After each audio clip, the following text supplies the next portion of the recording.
In Chapter 10, we're going to dig into one of my personal favorite theories, the Gottfredson's theory of circumscription and compromise. In this, it's another developmental theory, so we're in that middle phase of career counseling, or we're thinking developmentally and long-term. And this really digs into the idea of influence and how individuals develop their idea of career aspiration and goal, and what kind of influences guide them in that decision making. So the underlying assumptions we're working with here is that kids start thinking about career pretty early on, and they link pretty early on. That would be my cat. Pretty early on, they link the idea of career to their self-concept, to their sense of self-worth. And so this idea of satisfaction is based on an alignment or congruence between your career and your perception of yourself.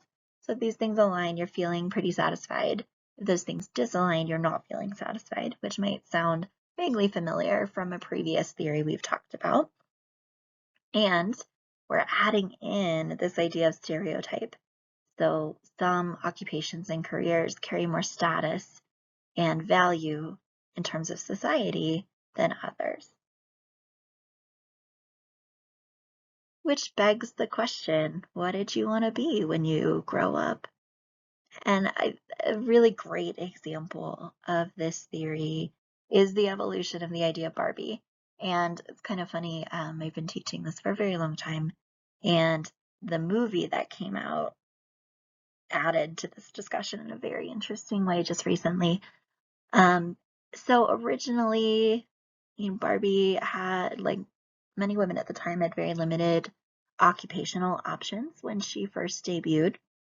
And over the years, we've seen her evolve. We've seen her grow. We've seen her take on a lot of different types of career options. And now you can find Barbie reflecting just about any career that you could imagine.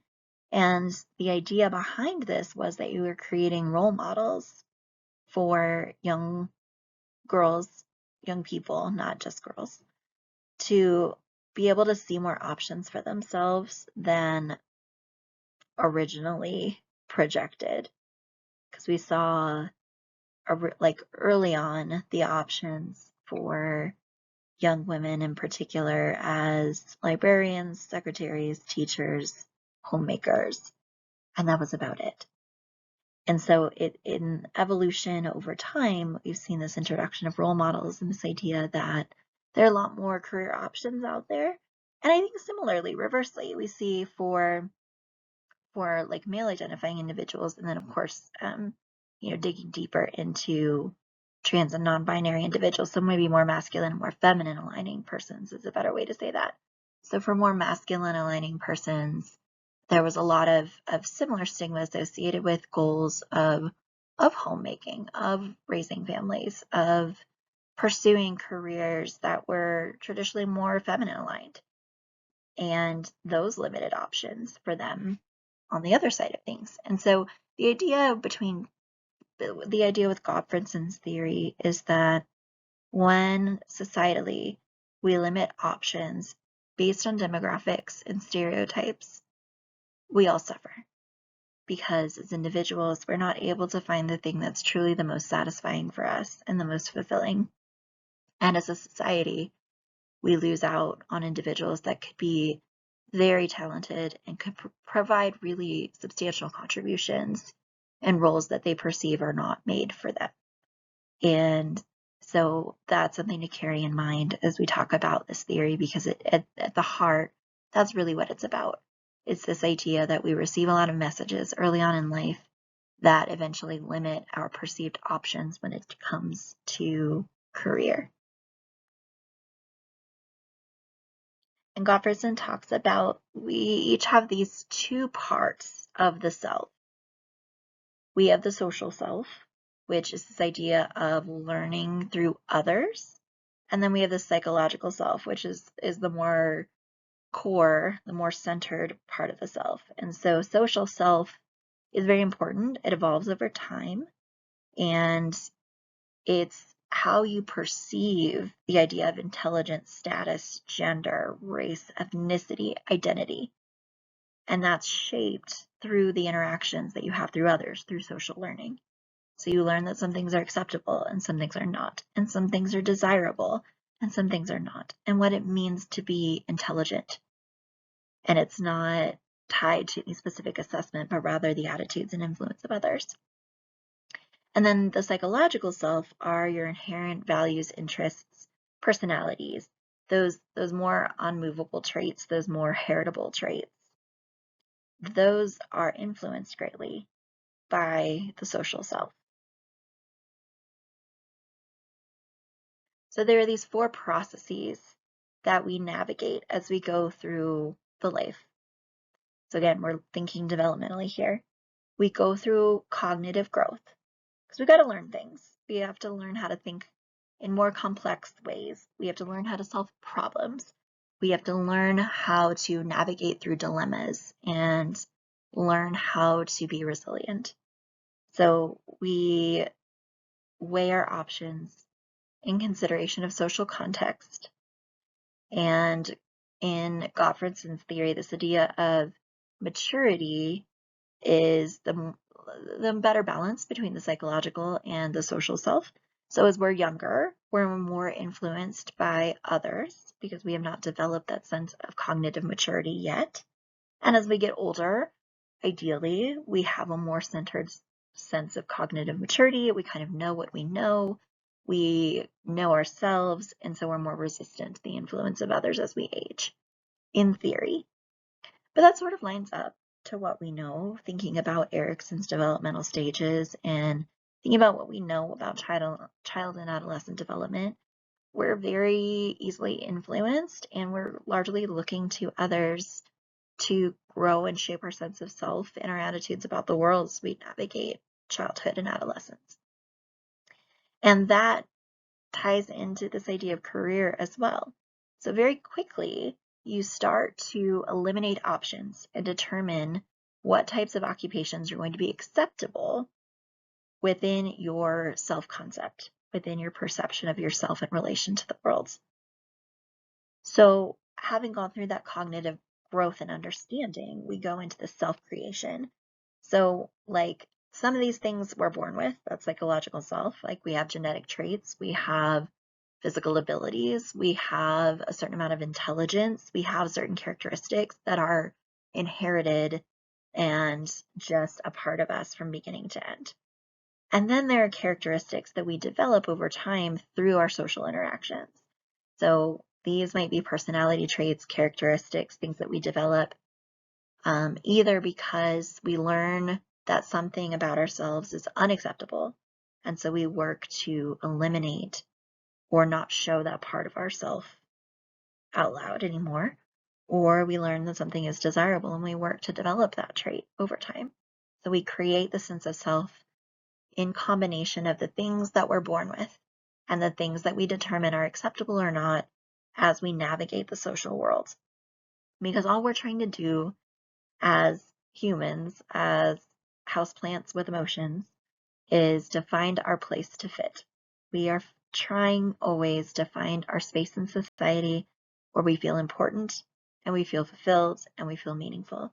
And the way we get there is through 2 different steps, 2 different processes that we'll dig into more.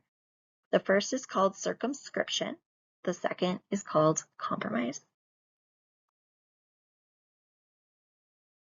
In talking about circumscription, this happens throughout the lifespan in stages. These developmental guys really liked their lifespan stages. So again, similar to super, we see these things divided based on age groupings.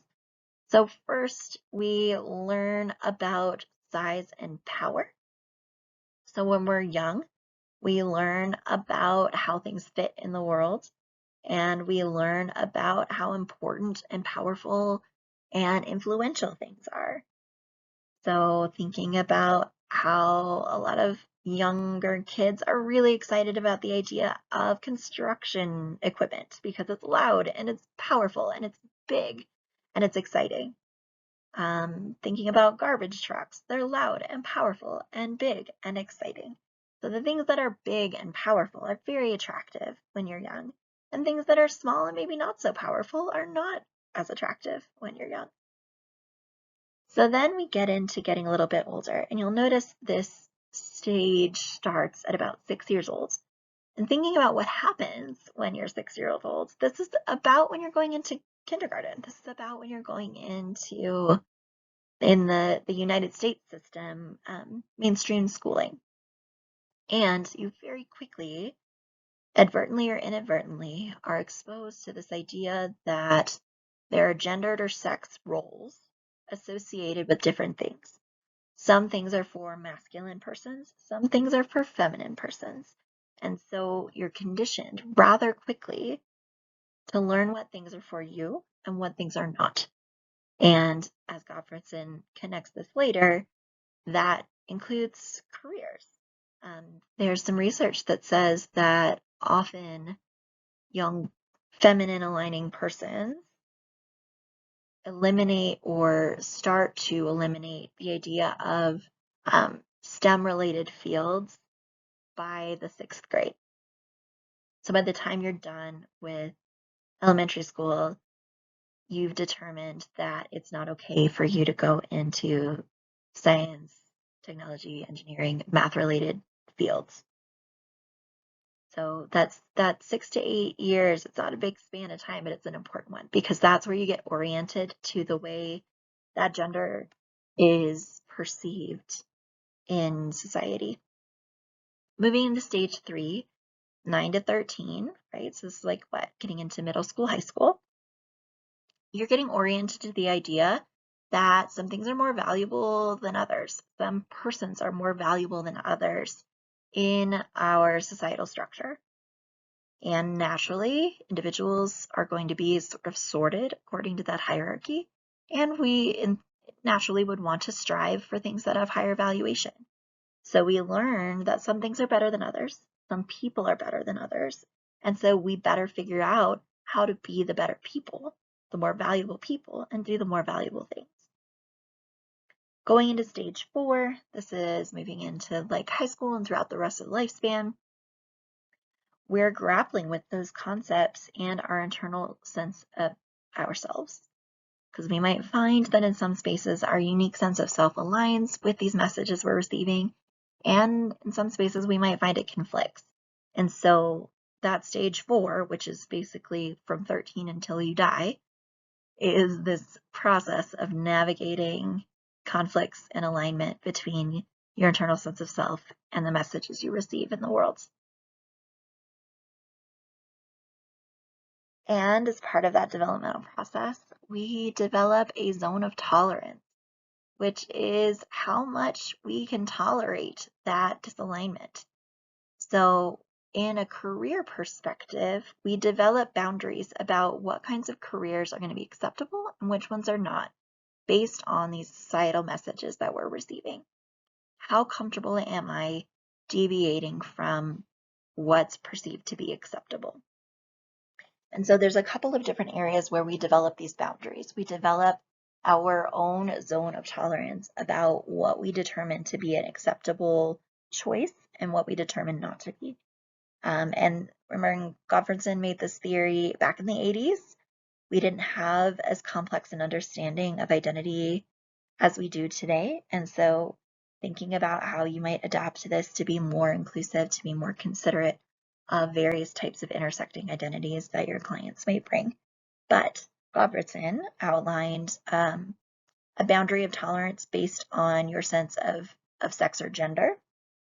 So based on your perception of yourself and your alignment with a more feminine or masculine identity, what careers are going to be appropriate or acceptable for you. And again, we talked about how pretty early on we teach more masculine aligning persons that they should be doctors and not nurses. And we teach more feminine aligning persons that they should be teachers and not astronauts.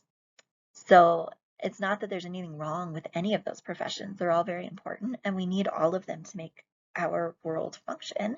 They're all valuable, but there's this projected sense of importance, value, and acceptability on those different career roles depending on who's standing in them. And that's the point. So then there's this boundary based on like prestige. So he talks about level. And so like, do I need a fancy job? Do I need a job that's valuable? Am I willing to be in a job that's considered not as valuable? And that sense of societal hierarchy and value doesn't necessarily reflect accurately on how valuable something really actually is. Thinking about custodial staff, for example, societally, we maybe don't offer as much recognition for those individuals as others. However, we cannot function without them.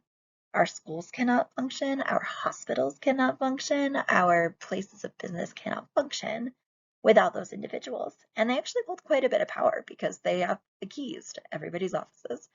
And so this boundary, the zone of tolerance is where you would grapple with, I consider this role to be very important, very valuable, and my community maybe does not. And so is that acceptable for me? How do I make sense of something that I find valuable, others maybe don't? And the last boundary of tolerance is effort. So what is an acceptable level of effort required to be able to get that job? Am I willing to go get a doctorate to be able to do something? Or am I not? So what is acceptable to you in terms of how much effort you're willing to put in? And again, as a reminder, by age 13, by high school, we have often narrowed down options to those we consider to be acceptable based on our sex, prestige, and required effort. So all along the way, we're narrowing options, we're eliminating options based on these concepts. So here's just a little example of, we've got a little man over here who wants to be a pest control guy when he grows up. And he probably thinks that's super cool because he sees him wearing a cool outfit and they get to spray stuff and they get to like play with earthworms. And that sounds really cool when you're little. And dad's like, oh my gosh, do you know what those guys do? And little guy is like, I don't understand. And he's like, oh, they crawl around in the dirt and smelly spaces and trap rodents and spray toxic things. And little kid's like, oh, I don't want to do that anymore. So this is what happens. So then we get into compromising. So we get pressured to make career decisions pretty early on. And so we start changing our ideas about our plan, our path, our goals based on that idea of acceptability and accessibility. Because we don't want to choose less attractive options. We don't want to choose things that are not going to be tied to prestige and acceptability. So we consider different factors in the compromises that we make. The first factor being we might only seek out information about our preferred careers when we have to make a decision. So we only seek out what's comfortable when we're forced to. We're very comfortable eliminating options. We're not as comfortable making choices. The second factor is the more we're looking, the more we're going to see. And so it's really important to help individuals explore and be exposed to as many options as possible so that they can recognize that there are a lot of options because they've gone through this circumscription process of eliminating options along the way. We have to introduce some options back in and maybe work on the perceptions of those options a little bit. And then the last factor is maybe it's okay to settle for a good enough option or a not too bad option. Because individuals are likely to do that because they feel like they don't have a lot of options. Because they've started narrowing down what they perceive to be a possibility based on these societal factors. And because of factor one, they tend to gravitate towards things they feel like they know when they need to make a decision. They might end up with something that feels good enough or not too bad, when really there are a lot more options out there and they're just not aware of them because of that circumscription process.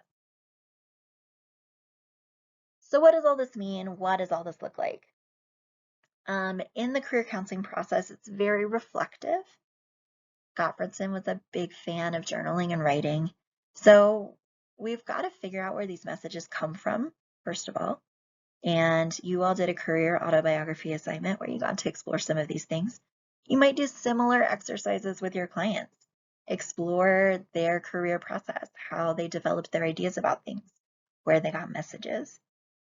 Working with the client to do some interpretation, using those good counseling skills to reflect, getting some feedback from the client about their thoughts. And then once you've determined the kinds of things that they've narrowed and their zone of tolerance when it comes to making changes and what's acceptable, then we can start offering them information to expand their perceived options. We want to give them a lot more information. And we might think about ways to, if they're feeling gravitated towards something or pulled towards something, perhaps we want to give them an opportunity to see some role models. Maybe we want to give them an opportunity to do some shadowing or encourage them to seek out opportunities to do shadowing or to interview somebody about their job so that, so they can see somebody successfully working in that career path or someone who successfully made a career decision that's very satisfying for them. And then again, not overlooking that societal and social lens. When they make a decision, we want to make sure they have a good support system that's going to encourage them on that path as opposed to setting them back into that process of circumscription and eliminating options based on societal influence and prestige.